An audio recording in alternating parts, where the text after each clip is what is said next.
How do I count to 18 without using my fingers or toes? This gun in my hand.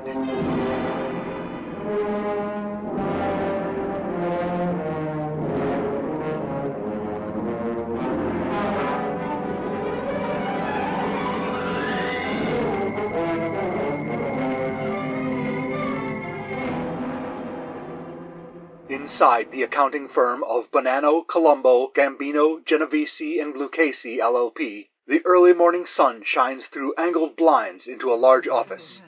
Falk Zildjian, innumerable hero by virtue of the fact that he carries a gun, sits behind a desk, trying to make sense of 3 ledgers open next to each other. Did I mention how the blinds cast dramatic strips of light and shadow across the room, as if to emphasize that within each of us there is darkness as well as light? Falk applied for and was hired as an entry-level accountant, using the cover name Flick Zoltan. Standing over him is Spiro Yanicevic, trying to bring him up to speed on the procedures unique to this firm. Why do you got 3 ledgers open? I asked you to look up the receipts for the West Side Crew. You got the books for Herbert West Medical Supply and this one's Westland Shopping Center? I'm sorry, Mr. Yanicevic. This 3rd ledger is for the West Side Crew. That's the West-Southwest Crew. I don't know what we're going to do with you. Look, Zoltan, there's a reason the other accountants have been pulling practical jokes on you. What practical jokes? You didn't notice your cup full of pencils was on the wrong side of your desk this morning? Plus they taped a sign on your back. Where? I can't reach it. What does it say? Kick me? No, they got to keep up the accounting shtick. It says, liability. Surely you noticed that firecracker they planted under your chair this morning? Yeah, but it was a dud. They do all that because they got no respect for you. It's obvious you don't know the job. I know you're the boss's nephew or something, but this is ridiculous. You should take some night classes before you attempt this work. We're not going to sit here and teach you. I guess your style of handling things is different from what I learned at the Muncie College of Business Administration. You can say that again. I was a little surprised that accounting was the main focus of Bonanno, Colombo, Gambino, Genovese, and Lucchese. Why's that? Oh, I don't know, I thought. You thought it was an import-export business specializing in olive oil, maybe? Well, I'm just messing with you, kid. It does sound like the names of a bunch of wise guys. No, of course. I wasn't questioning their wisdom. I mean, they sound like they're made men. Not that there's anything wrong with men being maids. I don't subscribe to outdated gender norms when it comes to... I mean that Cosa Nostra, Mafia, the Syndicate. I'm sorry, I don't speak Italian. That's okay, you won't have to. Funny story. The founders of the accounting firm were Italian, and they did real accounting, no fooling. The organized crime family that moved in and took over is Croatian. They just kept the old name. Really? See, those bean counters who started the place were heavy gamblers. Bonanno and Lucchese and the rest. They got in debt to the wise guys, and before you know it, what would be the Croatian equivalent of bada boom, bada bing? Bob's your uncle? No, you've been spending too much time in Shropshire, my friend. More like 2 shakes of a Dalmatian lamb's tail. Before you know it, the Itais had nothing left to pay off their debt, so the wise guys took the accounting firm in payment. Normally we'd just hollow out the company, sell off the assets, and let it run into the ground. Like a vulture capitalist? I don't know what that is, but it sounds like us. The problem was the big boss, Mr. Bellechek. He likes math puzzles, see? Crosswords and what's them number things? Sudoku? No, that's not it. I'm pretty sure it's called Sudoku. Each row of the grid can only have numbers 1 through 9. No, Sudoku is the European musical scale, like Sudoku, Re, Mi, Pan, Fa, Su. Anyway, the boss loves his math puzzles. We started off using the accounting firm to launder money. Instead of asking for protection money, we'd make clients use our accounting services. Then we don't actually do any accounting work for them. When the IRS asks where all this money came from, you can't say you're shaking down business owners. This way you say you earned it balancing their books. That sounds smart. But Mr. Bellechek likes math puzzles so much, he was checking all the books for errors. He started with old ledgers from when it was a legit accounting firm. Makes sure everything balances right, looks for the little discrepancies. Auditing, they call that. They taught me that at Muncie. After a while, he runs out of old books, and he wants us to start keeping straight accounting of all the new stuff. No more scams, no cooking the books. All his soldiers had to go to night school to learn real accounting. Rocco Portofino had to take remedial math before he could even start Accounting 101. Now you get a broken jaw if you don't address him as Rocco Portofino CPA. So now Mr. Bellechek catches anybody making mistakes, they sleep with the Dalmatian lambs. Is that like sleeping with the fishes? No, it's literally getting locked in a barn overnight. If you ever smelled a Dalmatian lamb, let's just say you wouldn't want to sleep next to one if you can help it. So accidentally, we're a legit accounting firm again. Amazing. So the whole crime family was reformed because the big boss likes puzzles? No, we still do crimes. It's just the accounting that's on the up and up. Give you an example. Tonight's program is sponsored by Straight Shooters Casino. Yeah, you've probably seen our cartoon mascot in the papers. It's a goose that says, "Hey, I'm quacking here." How can we operate a casino in this state where gambling is illegal? Straight Shooters is inside a seaplane, and the gambling only starts while it's in the air, above the states. Whose jurisdiction is it in while we're in the air? If they ever figure that out, we'll fly over international waters. Other casinos specialize in 1 or 2 unique methods of communication by which they'll take your bets. You got your phone gambling, telegraph gambling, semaphore gambling, carrier pigeon gambling, coded designs and quilts hung on a clothesline. We're not picky. Get the message to us any way you can. We'll take your bet. How much you want on the Michigan-Ohio State game? See, at Straight Shooters, we're not going to give you a snow job. This is about systematically transferring money upwards from poor and working-class people to a guy who's already rich, Sanisha Bellechek, CPA. We don't rig the games, because who needs to? Standard rules of games give the house enough of an edge that we always win in the long run. It's possible you'll win a big jackpot or have a run of good luck, but not likely. Majority of the time, you'll be giving your money to us. But games is fun, right? So come on in to Straight Shooters. Play some games, have a few drinks, look out the starboard window of the plane as the clouds and hills roll by, or stay home and shoot your bet into the air with a pigeon. Just watch out for the duck. Hey, I'm quacking here. I'm still not hearing any crimes. I just told you about the gambling. You explained that it's in a legal gray area because it happens in the air. It sounds shady, but barely legal. Alright, if you must know, the non-accounting part of the crew has been planning a heist. It was supposed to happen 2 days ago.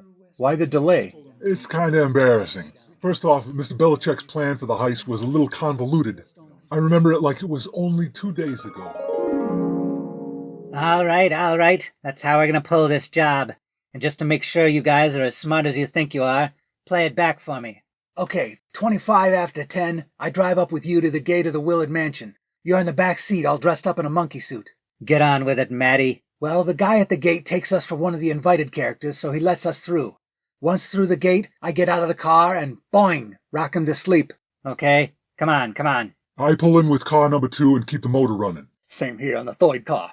Just as the third car pulls in, I'm cutting the wires to the switch box. Then I start whistling. And when Whitey whistles, me and Mutt get out of the car and go in the back door to the kitchen. I stand by and keep the motor running. At 10:30, 5 minutes later, Mutt, Georgie, me and you, we're going in through the front. We head for the banquet room. I line 'em up, face the right and left walls. What's next? I keep 'em company. I take 'em on the left wall, work 'em over for whatever they got. I do the same thing on the right wall. Okay, now for the getaway. Spiro and me, we carry the junk out. I cover you. Right. I head north on Highway 7. We meet back here. Any questions?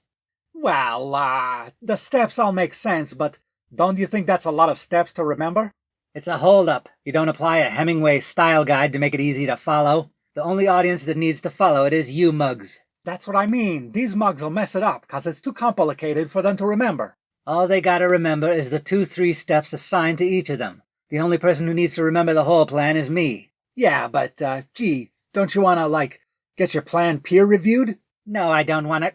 Where are you getting this garbage? I attended a breakout session at the accounting conference last February in Cedar Falls. I thought they'd be giving tips on how to break out of the pen, but it was pretty informative irregardless. They was talking about best practices, see? And one of the best of all practices is doing peer reviews. You think any of you mugs are my peers? No, boss, you don't operate nowhere near the docks.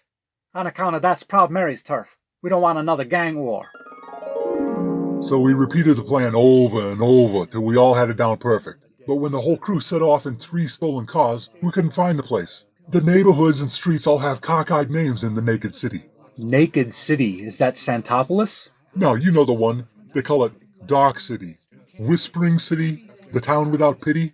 You can only remember nicknames for the town? You know the place. It's set up in a nice grid of streets, but they name things like Plunder Road, Strange Triangle, Boulevard of Broken Dreams. I know the place. I had to chase the highwaymen out there one time, and I caught him at the dark corner near Nightmare Alley. If you ever gotta spend the night, don't stay in the hotel at the end of Lonely Street. You won't have a good time, I tell you what. Would you say the experience is heartbreaking? Yeah, because of the bed bugs. So the plan isn't complicated enough. We gotta follow these instructions past Crooked Mile. Then I think it was left on Thieves Highway, right on Murder Thoroughfare, past the Highway of Entrails and the cul-de-sac of Lost Lunches, over Bitter Creek Bridge and through Crime Arroyo. I remember the weird names. When you leave in Dark City, it's not so horrible. You take Distressing Lane to Anxious Ave, Gully of Frayed Nerves, Uneasy Street, left on DeQuinda. Once you get out to Shrug Road, you can breathe easy. So what's the problem? Are you afraid to drive down Nightmare Alley? No. You know where Willard Mansion is? It's on the 500 block of The Street with No Name. How are you supposed to find a street with no name? I know a guy who can help. Here's his card. It's blank. Yeah, if you're trying to find the street with no name, who better to guide you than the man with no name? He works in Dark City? No, he's from out west. How do we get a hold of him? Do you have an ocarina? Not anymore. I went to the dock and he gave me something cleared up. In that case, you can just yell, ah, wah, wah, wah. You serious? Yeah, he'll probably show up on the next train. Hey, Zoltan, a minute ago you was all worried about breaking the law. Now you're helping us find the guy so we can do the heist? What gives? Oh, just trying to do my part for the firm. Plus you're one of them crime fighters, ain't you? No, what would make you say that? It was in your file, along with all your aliases. Flick Zoltan, alias Flack Zilchman, alias Flinch Zipjam, alias Falk Zildigian. Or maybe I got it wrong. Maybe Flinch Zipjam is your main name. No, that's the name of my doppelganger from the negative space. My main name is Falk Ziljan. Oh yeah, I remember the narrator saying that like it was only 6 pages ago. Falk Ziljan, innumerable hero by virtue of the fact that he carries a gun, sits behind a desk. So you're gonna pull your gun and try to stop us, huh? At this point, I figure give him enough rope. No, Spiro. He won't have to do that. I'm calling it off. What's wrong, Mr. Bellechek? I'm through with crime. I'm gonna become a full-time forensic accountant. But boss, there's more money in guns and robberies and jazz cigarettes. How can you give it up? My heart's not in it. I gotta follow my heart, and it says forensic accounting is where I'm needed. You're gonna help the coppers? Yeah, I'm gonna work for them. Sorry, that was the firecracker I lit in Act 1. Ugh, you mugs would give Chekhov a sick headache.